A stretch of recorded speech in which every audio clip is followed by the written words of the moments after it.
Olá pessoal, eu sou o professor Álvaro Guimarães de Oliveira e vou meter o meu bedelho aqui na discussão sobre o que está acontecendo com as lojas americanas.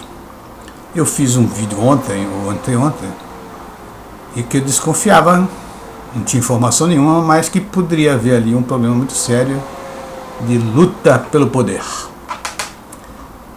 E eu sugeri na época, ali ontem, que talvez o Sérgio poderia ter entrado como, o Sérgio Rial, poderia ter entrado como um cavalo de Troia. Não é?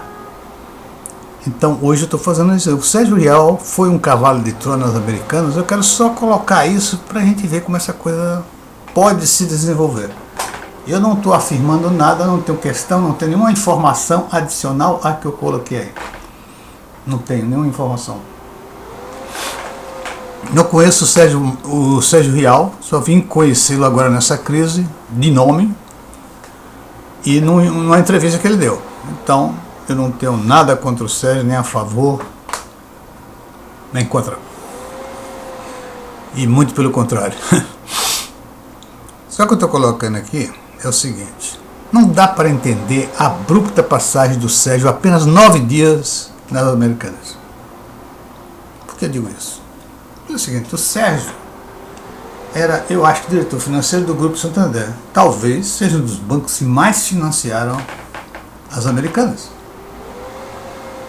E a prova de que o Sérgio tem um relacionamento enorme com os donos da Americanas é que ele foi convidado para ser o presidente executivo das Americanas.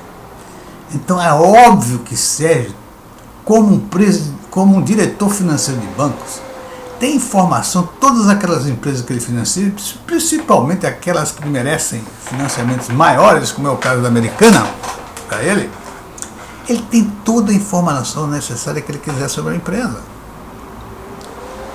Só não aquelas confidencialíssimas que só pertencem aos acionistas majoritários da empresa.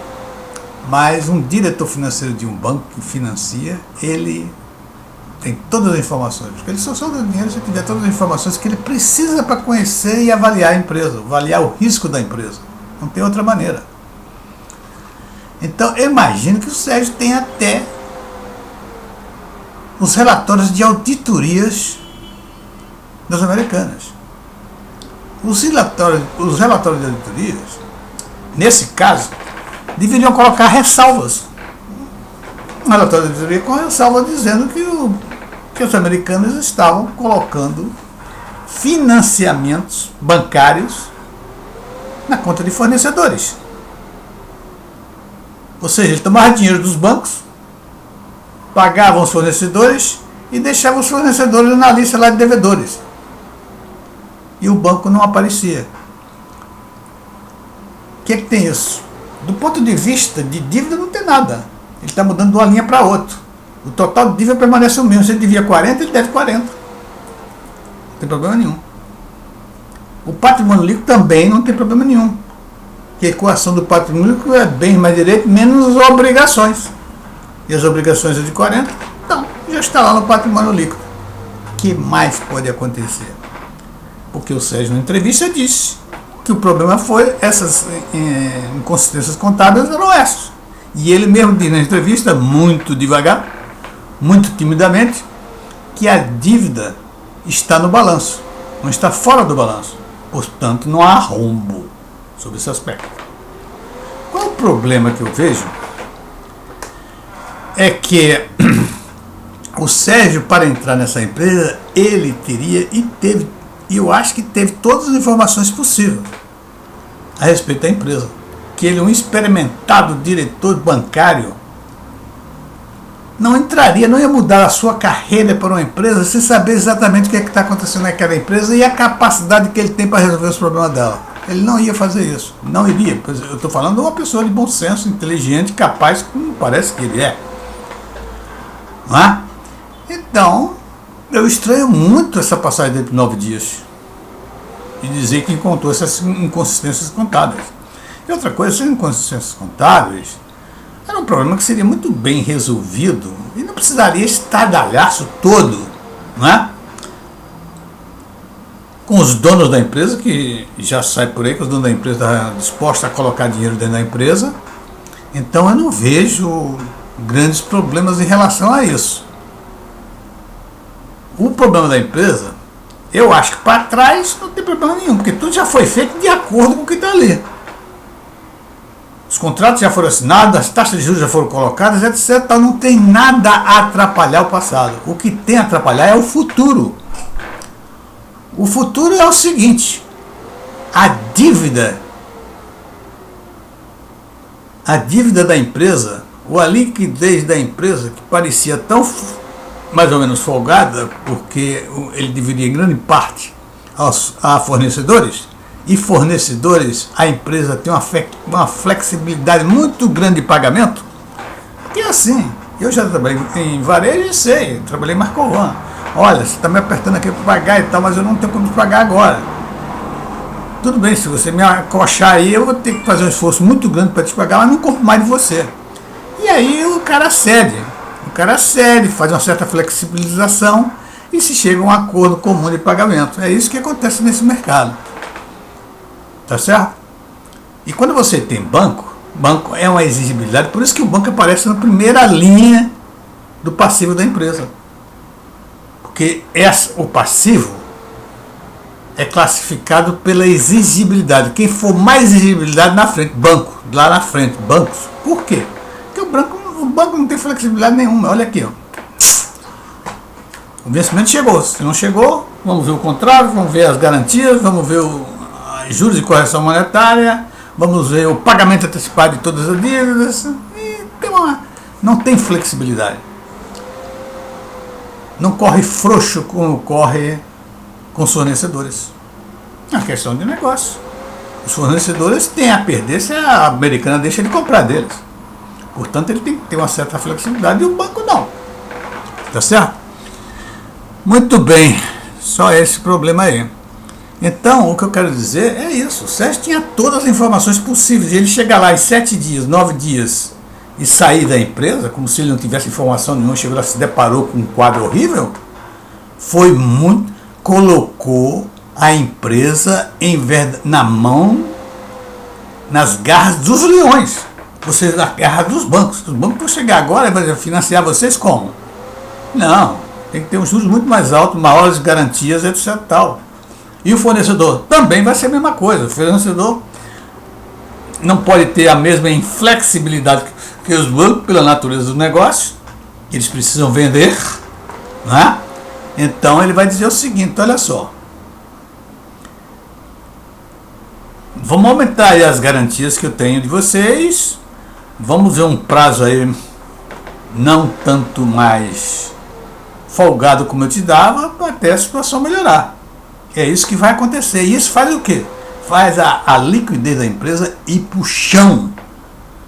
Fica um sufoco dirigir uma empresa dessa maneira.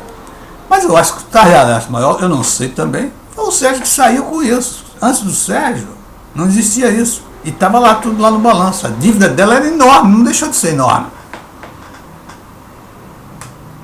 Também não sei qual foi o motivo. Inclusive eu penso até no cavalo de Troia. Entrou lá para explodir. Bom, e é por isso que eu voltei hoje a fazer esse vídeo aqui.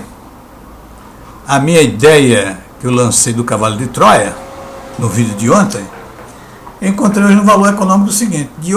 No valor econômico de hoje, encontramos a seguinte informação: um gestor de recursos, né, que falou na condição de anonimato, disse estranhar o fato de o ex-presidente executivo da Americanas, Sérgio Rial, ter participado na semana passada de conversa fechada na BTG Pactual com investidores sobre a situação do varejista. Olha que coisa estranhíssima. O Sérgio, que era presidente executivo da Americanas, na semana passada, ele teve uma reunião com um grupo de conversa fechada no BTG Pactual. Muito, muito estranho isso. Bom, e depois, aliás, eu vi isso antes.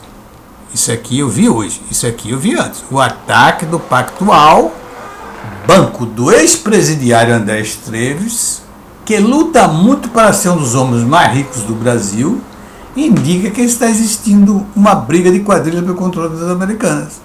Tá certo? Eu quero dizer tudo isso aqui porque o André, ou o Banco Pactual, não sei, como ele é o dono, deve ser ele que está dizendo isso aí. Ele ataca violentamente os três, como ele diz, figurões que são majoritários, acionistas majoritários nas Americanas. Olha o que ele diz. Os nomes por trás dessa mega operação não são anônimos. São figurões conhecidos por sua atuação predatória, que formam o grupo de homens mais ricos do Brasil, envolvidos em outras fraudes que acabam sendo esquecidas pela maré das notícias indesejadas que assola o país, afirmou o BTG. Nesse ataque eu vejo primeiro ele colocando os três conhecidos nomes, né? E atacou realmente os três conhecidos nomes. E coloca assim com os homens mais ricos do Brasil. Ora, o senhor André Esteves já esteve até preso por pretender ser rico demais, não é isso? Ele esteve até preso e luta por isso. E vamos ver, eu não sei, estou deixando aqui aberto para todo mundo pensar. O que é que vai acontecer com a loja americana? Quem serão os compradores? Muita gente comprando ações, muita gente vendendo ações. Ações foram vendidas pela diretoria antes do ocorrido,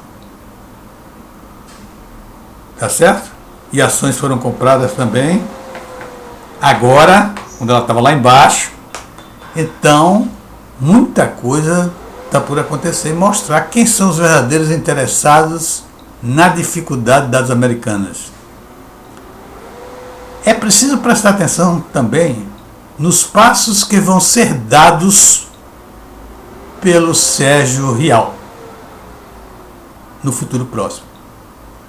Porque algo muito estranho. Ele sair de uma empresa, o Banco Santander, para ir para sua cliente Americanas. Ele que é o banco que é um dos maiores financiadores, ele deve ser responsável por isso, esse maior financiamento nas Americanas. Deveria ter todas as informações sobre Americanas. Vai lá, passa 10 dias ou 9 dias e sai e uma bomba explodiu. Que a Americana está com dificuldades financeiras. Inclusive saiu como se fosse um rombo. E é isso que o mercado todo fala, porque as pessoas não têm muito conhecimento técnico de balanço para avaliar isso imediatamente. Tá certo? Então, eu gostaria de ver esse futuro, o que, é que vai acontecer com as Americanas, quem vai ser o controlador das Americanas e o que é que vai ser o Sérgio Rial. Ok, meus amigos, e até a próxima. Vamos esperar, vamos aguardar um pouco o que, é que vai acontecer, que eu volto a falar quando eu ver que houve um desfecho favorável ou não às Americanas. Tá bom? Um abraço e até a próxima.